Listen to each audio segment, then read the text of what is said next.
Hello and welcome to the show. Happy Friday. We are absolutely live here on Level Up, and I'm so excited to welcome you to the show. It's the end of the week, so let's dive right on. Welcome to Level Up with Winnie Sun.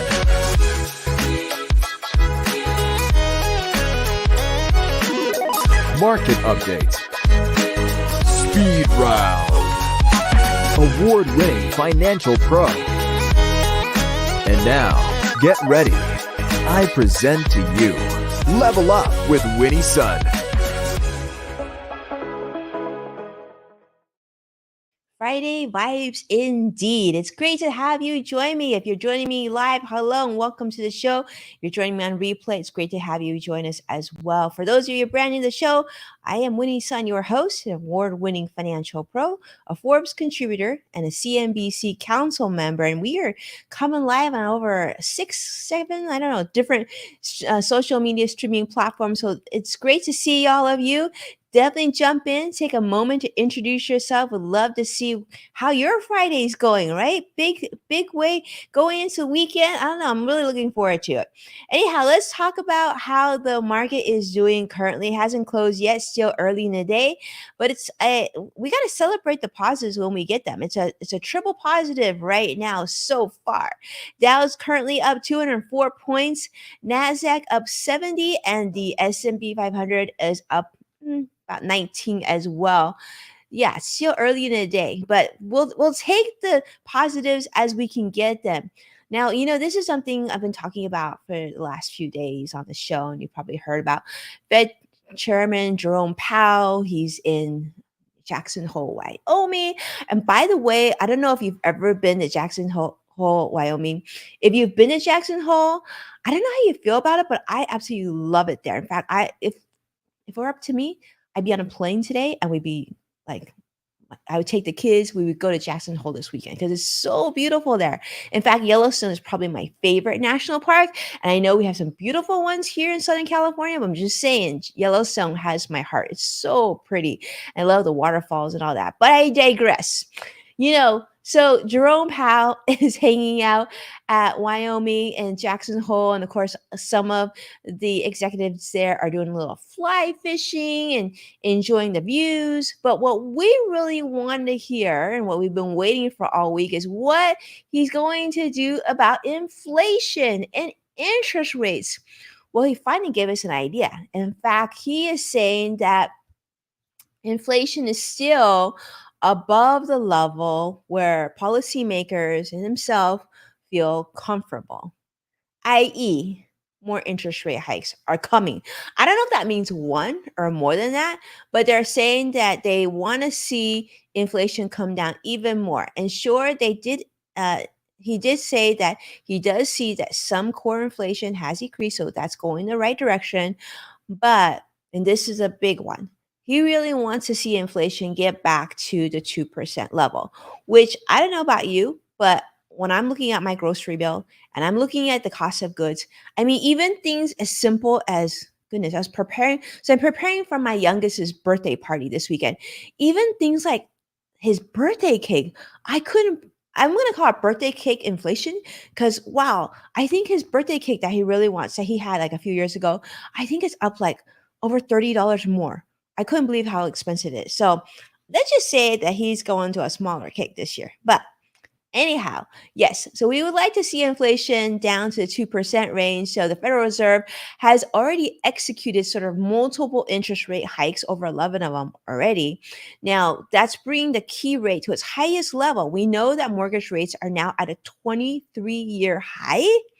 And I know you know that. And for those of you who are looking and sitting on the sidelines, waiting to purchase a home, you're like, this is crazy.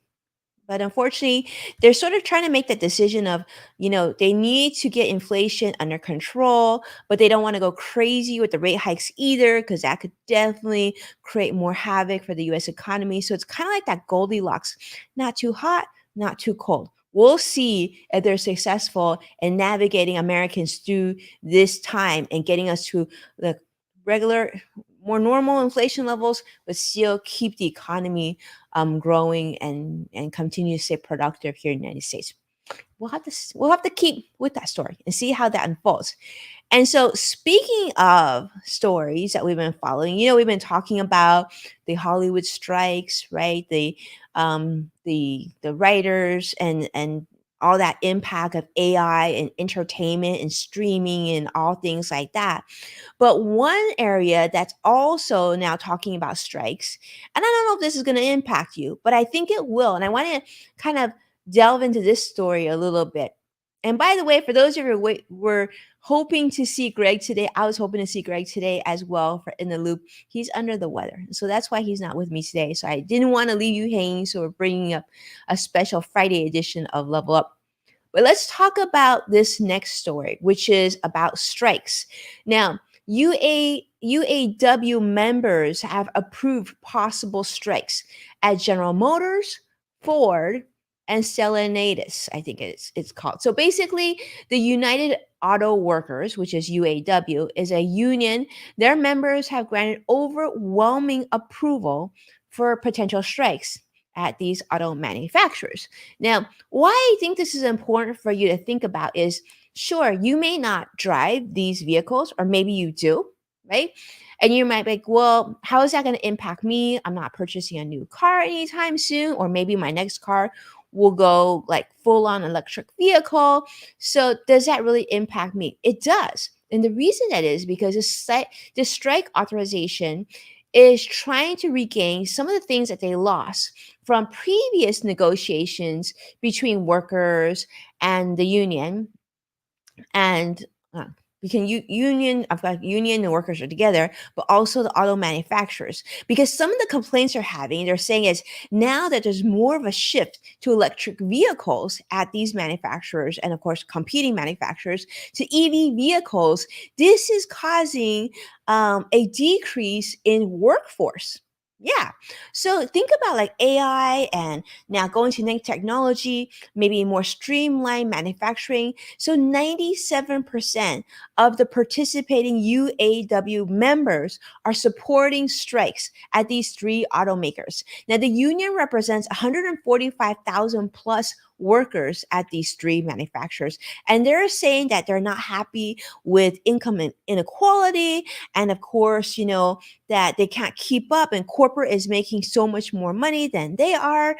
And they're just not happy with a lot of ways of like compensation, pension plans, which are a very big, robust part of your retirement savings, right?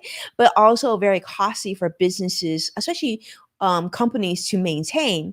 Then they're talking about retiree healthcare. Now, many of you might work at companies that don't have retiree healthcare coverage. Like I am at a company, our company doesn't offer a retiree healthcare coverage, and that's really a minority. I think, very older style companies had these, but most modern companies don't have retiree healthcare coverage. I mean, you sort of just go into Medicare, right, at some point. But also cost of living adjustments they're talking about. So the union is hoping for a 40% increase in current pay over their current contract's duration, along with a 4-day work week and a 32-hour work week without any pay reduction. I think this is going to be tough. And the reason I say that is because UAW advocates are looking for protections against job losses and plant closures because automakers are shifting more to EV production. And they're saying EV production reduces labor hours required for assembly, fewer parts. And so this is raising concerns about job displacement and wage discrepancies.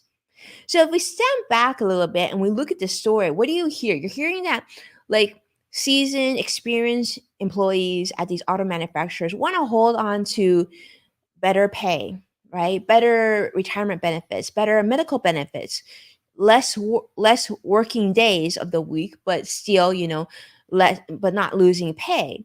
But they're competing against new technology that reduces labor hours, fewer parts, and imagine fewer benefit needs as well, and like less people. So as a business, you're looking at like you want to keep your existing employees happy because you're not full on an EV yet. But then what you're seeing in the future is these are going to cost a lot less for us to produce the vehicles that our customers, consumers will want in their garages, right? They want electric vehicles because they're more fuel efficient. Obviously, there's a lot of talk about climate change.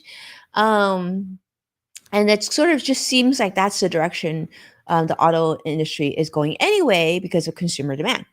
So, what does that really mean? So, those are like a lot of questions I think that we can sort of think about as consumers because with more, of course, we want employees to be paid well, pay fairly, have like work life flexibility, but at what cost? As a consumer purchasing a car, are you comfortable with a higher sticker price because of all these employee benefits? Or do you, as a consumer, prefer going more the electric vehicle route with not just electric vehicles, but more streamlined, less production, less parts, right? Just like a less expensive purchase for you and your household budget. I don't know what you think about that, but I would love to get your feeling about that. I'm going to check comments really and see what's coming. Thank you so much, Vicky. Vicky's wishing my youngest a happy birthday. Thank you. I'm so excited. He's turning 10 this weekend. Double digits is a big thing. Yes, we're hoping Greg feels better very, very soon. Yeah, and so I'm curious to see how you feel about that discussion. And I don't know, I'm sure there's people that are on different sides of discussion. I'm curious to see how you feel. Are you comfortable paying more for a vehicle? Are you good with that to maintain that employee base? Or do you like the idea of cars being built more efficiently and being less expensive for your household budget? I feel like we want all of it, right? We want both of it, but it's hard. Sometimes as consumers, we're going to have to make that choice. Speaking of choice, let's move on to our next story. And this is, of course, about Tesla. Speaking of electric vehicles, of EVs, we're going to talk Tesla and Elon Musk. Okay, so you've heard about this Cybertruck. I mean, I think I was one of the first people that put a deposit on a Cybertruck. At that time, I didn't really want it yet. And my husband's like, don't get that. What are we gonna do with a Cybertruck? It doesn't even fit all of, the entire family. But I was like, I don't know. I just feel like since we have the right, because we own a Tesla, that we could put a deposit, just do it. Because it wasn't that much at the time. So I put a deposit for the Cybertruck and thinking that it would be available for the next year. My husband's like, our oldest isn't going to even be old enough to drive a vehicle. So why? And it's a kind of, I thought it was kind of a cool car for a kid. And at the time, the sticker price wasn't crazy high. So I thought that might be interesting to like at least have a choice to say no or yes.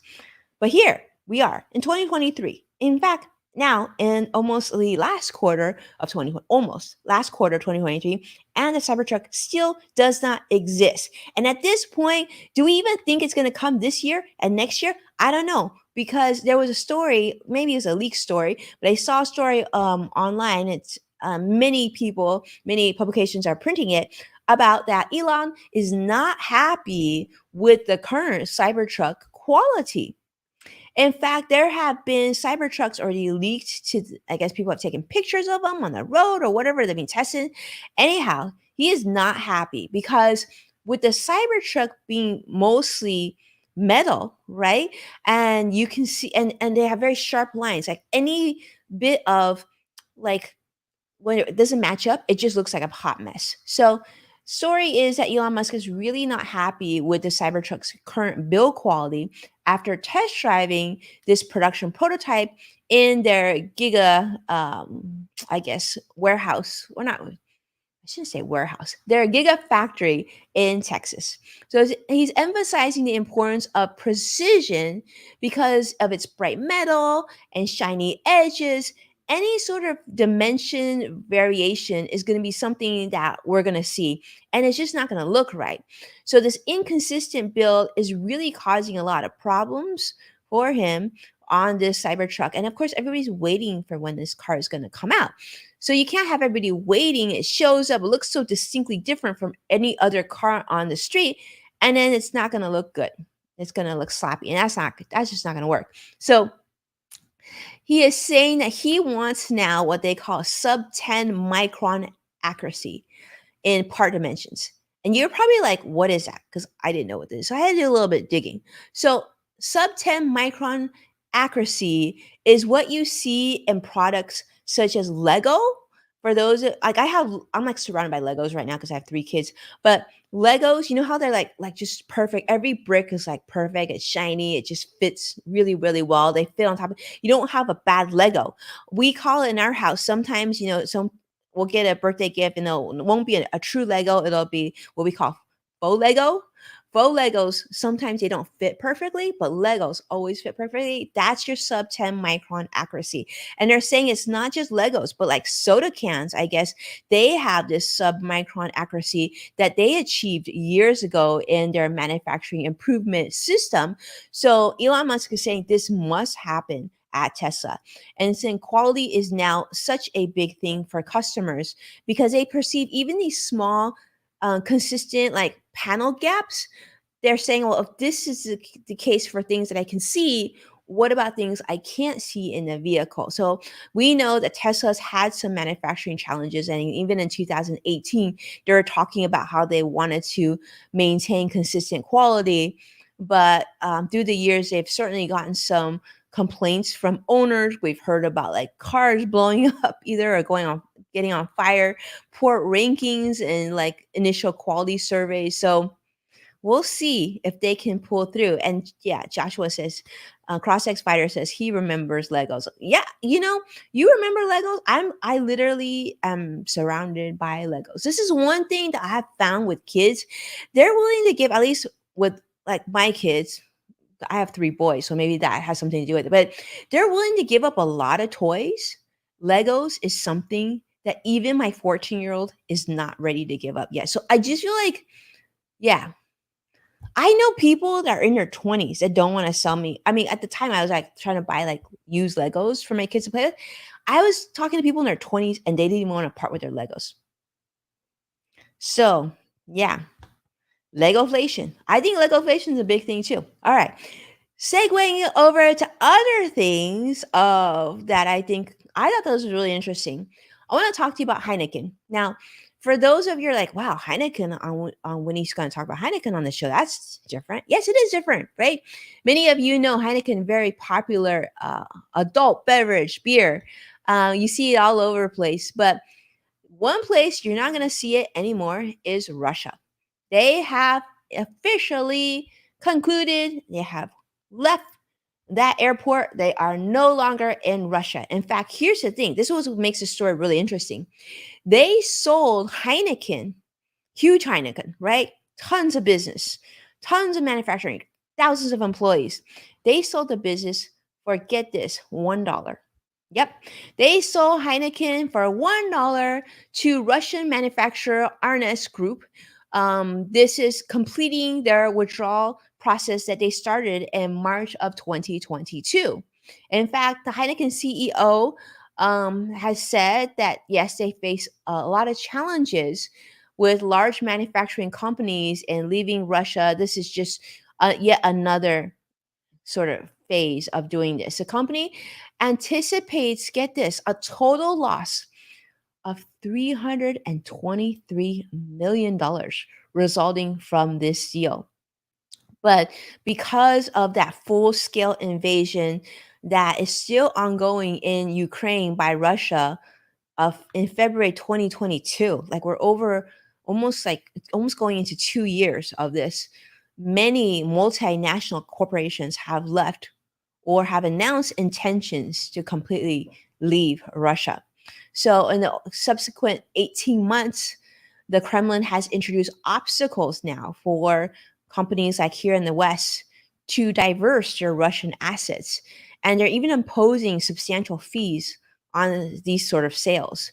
So Heineken, definitely wanted to make sure they took care of their employees, which is about 1,800 of them. So they sold it to Arnes Group, which, interesting enough, Arnes Group isn't what you would consider they don't specialize in alcohol or beer or beverages. They actually specialize in cosmetics, household goods, metal packaging. But this was a way for Heineken to ensure employees would at least have work for the next 3 years as part of this deal. So, yeah, interesting, right? $1 sell. So doing things because, hopefully that is the right move for them. I'm glad. I just think we shouldn't like. I don't think we should. I don't think we should continue to do business with countries that you know invade innocent countries. So that's good. Yeah. So I see Vicky talking about beer. Okay, cool. Love it. All right. Let's segue over and I want to talk about Vicky. This is something I definitely thought about you for. And this is, do you want a vacation like a European? This is a story that came from my friend Jennifer Liu at CNBC. And I thought it's just too fun not to end the week on. So yes, this was a story that came on CNBC talking about Americans and a recent survey showing that over 66% of Americans say they want to have European style vacation policies at work. Now, Vicky probably knows what I'm talking about, and some of you who are watching probably do as well. If you do, jump in, let me know. How do you experience this? Are you joining us from Europe? I would love to hear your vacation policies at your work. This is something that a lot of Americans, over half Americans surveyed, they want this. This is extended vacation policies. In fact, many people in Europe, for example, get the whole month off in August. Like right now, we wouldn't even be here. I wouldn't be here doing my show. Maybe I would still be doing my show. Maybe I do my show on vacation. I don't know. But that would put some pressure on my team. So I don't know if that would be so good. But they actually get the whole month off. This is according to a recent survey. I vote for a whole month off too. I guess I would be okay with any month as long as my kids can be off too. I don't want them to be in school and me have the month off because then I would just start working again. I wouldn't really enjoy.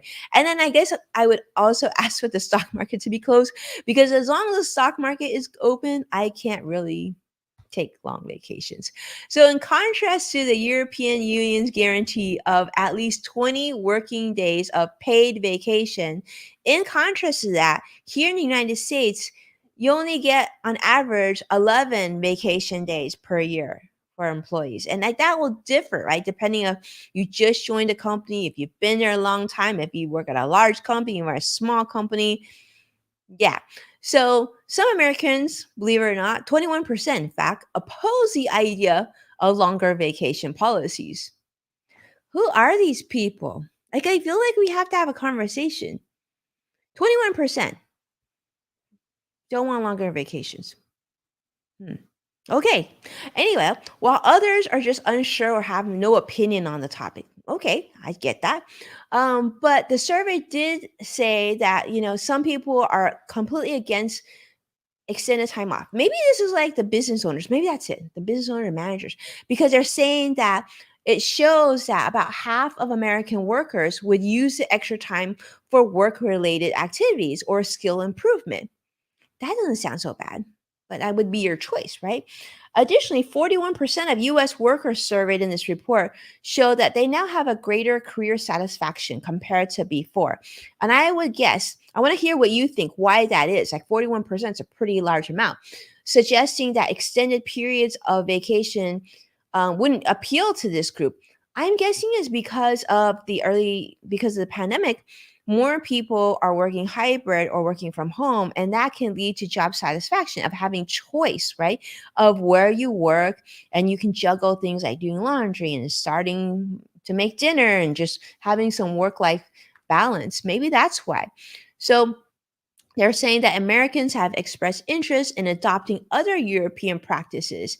In fact, this I thought was kind of cool. 65% support extended lunch breaks. So, Vicky, you need to tell me, like, how long is a lunch break in Europe? Because I'm really curious about this now. Because I know, like, I've been very guilty of often eating lunch literally at my desk, like 5 minutes, still juggling email, and then like throw it away and then just move on to work. So how long are these lunch breaks? And then they say 62% prefer work weeks that are shorter than 40 hours. I get that. I love the 4-day work week idea, by the way, as you know. And then 51% back slower employee response times outside of work hours. So here's the thing I think about that point. I feel like we need to really honor our employees' work hours and time off of work hours. I feel like if you can, at least what I do at my workplace, I try to absolutely not reach out to my employees after work hours, just out of respect for them, right? If it's an emergency, I will, but like I really try to do everything I can, humanly possible, not to get to that point. And I feel like if we did that, then maybe people would be happier because I think that my employees or my team is happier because I really respect their vacation time and their after work time because they do the same for me. So why wouldn't I treat them that way as well? I know. Side note, I'll get off my soapbox now. I mean, it's Friday and I got to let you have a wonderful Friday. And on that note, talk about wonderful. The market's up even higher since we started. So the Dow is currently up 300 points. NASDAQ's up 121 points. And the S&P 500 up 34 points as well. So positive day. Hopefully it continues. The market hasn't closed yet, but it'll close in probably another hour, an hour and a half, and we'll keep with that. But regardless of how it closes, I just hope that you have a beautiful weekend because you certainly deserve it. And I'm so grateful for you being here and supporting me and supporting Level Up. It means so much to me. And just a reminder, if you can, give us a like and subscribe. And if you already do that, thank you so much. Consider sharing the show and being like Joshua and tag me at Winnie Sun when you do that. That'd be so awesome. Have a beautiful weekend. I'll see you again next week. And I truly, truly appreciate your time today. Take care now.